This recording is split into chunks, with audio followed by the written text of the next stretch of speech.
everybody, my name is Ghostbit and welcome to the very first episode of Ghostbit Summer Challenge, where I challenge myself to make a demo in under 3 months. And the demo should be very polished and very good to the point where it even deems a Steam release. Can I pull it off? Let's find out. The first episode will be based on my game idea. I'm basically going to pitch the game idea and show you some art as to what my idea of what I'm going to be spending the next 3 months making. But before we continue, let's go ahead and mention one thing.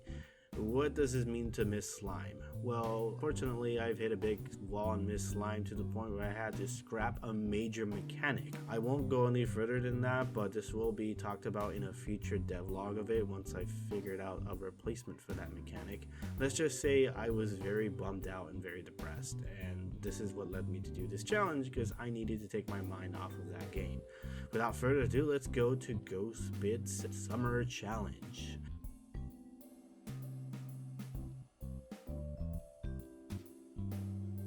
Okay, so for my summer challenge, I dove right into my pile of, man, what happened to these game ideas? I have tons, some of which has even reached the art phase, but has never gone beyond that. But there was one game that actually went beyond the art phase, and that is Toast 'em Up. This game idea went as far as even having a quick demo. I managed to spruce up some sprite art, and I managed to animate him and even have the enemies even move in a particular pattern. Toast 'em Up was supposed to be a shoot 'em up. That's play on words on the title. Toast 'em up, shoot 'em up. I thought that was pretty cute. The characters look very adorable, except for the alien. I could use more work on them, but I digress.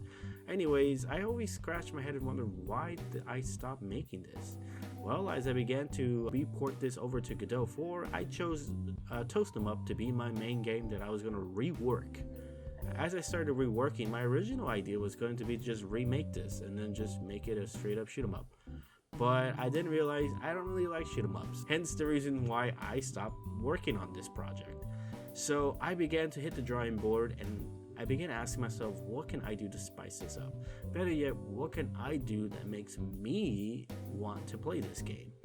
Well, I only came to one simple conclusion. Let's make it a shoot 'em up rogue-like card deck building game. That is correct. Slap Slay Aspire on the shoot 'em up and we have ourselves a hit.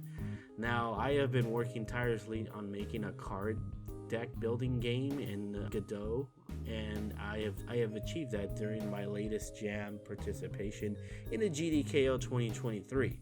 So with all of that accomplished, I figured, yes, I have the right tools to make this come true. I began to wonder, does this idea even work?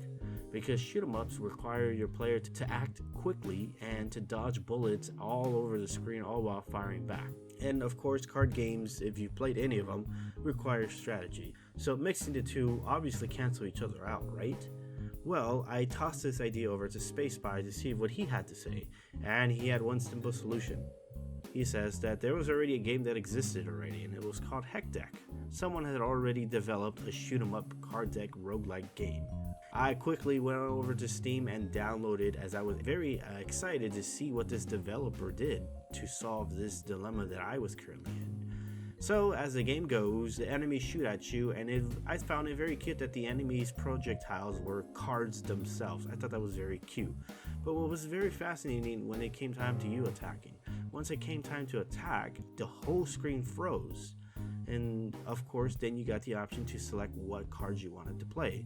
Of course, those cards will represent your bullet.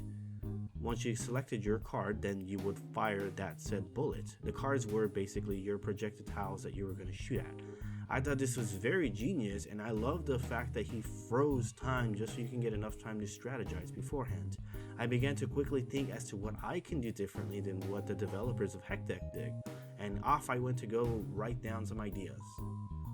Now, what you have here is my general concept. This is just an art demonstration of what I drew up, but this is basically what I'm gearing towards. It's going to be somewhat similar, but it's going to be a side-scrolling shoot 'em up, of course.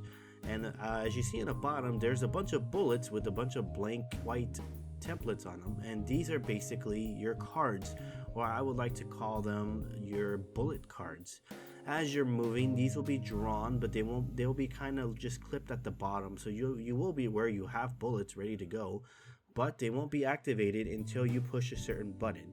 Once the button is pushed, time will not freeze, but instead time will be reduced slowly. Time will slow down a lot, and bullets will be traveling at a very, very slow rate, giving you enough time to choose your bullets, your bullet cards. And then of course on the left hand side is a barrel, as of course it has 4 empty slots, and as you guessed it, you're going to have up to 5 to 6 cards, and you're going to load up your slots. You only have up to 4 cards to play. These cards, very similar to Hectic, will represent your bullets. Once you've selected your cards, well then that is going to be your ammunition. So you have a total of 4 bullets to fire, and depending on what you chose will definitely represent your ammo. Now, I wanted to do this in orders for like the top left chamber all the way down to the bottom right. I think I'm going to add like numbers to them to generate what will go in first. So what your first card bullet that you select will be the very first projectile that you send. And of course, each card bullet will have like different damages and they'll do different things. So of course, on paper, this all sounds excellent, but again, writing something down versus actually executing is a whole very different thing. Again, on paper, this sounds great, but honestly, I'm having a hard time wrapping around if this all works or not. This is where testers come in. I'm going to ask testers for help throughout my challenge here to see and flush out ideas and maybe scrap some ideas here. But that's all that I got for you for now. Again, I'm very excited to get this started. As my challenge goes, I will have to present a devlog at the end of the month to see what my progress is and if I scrapped my idea completely for something new or if I went and opted in for something better. And that is it. Thank you all for watching. My name is Ghostbit, and I'll see you in the next video.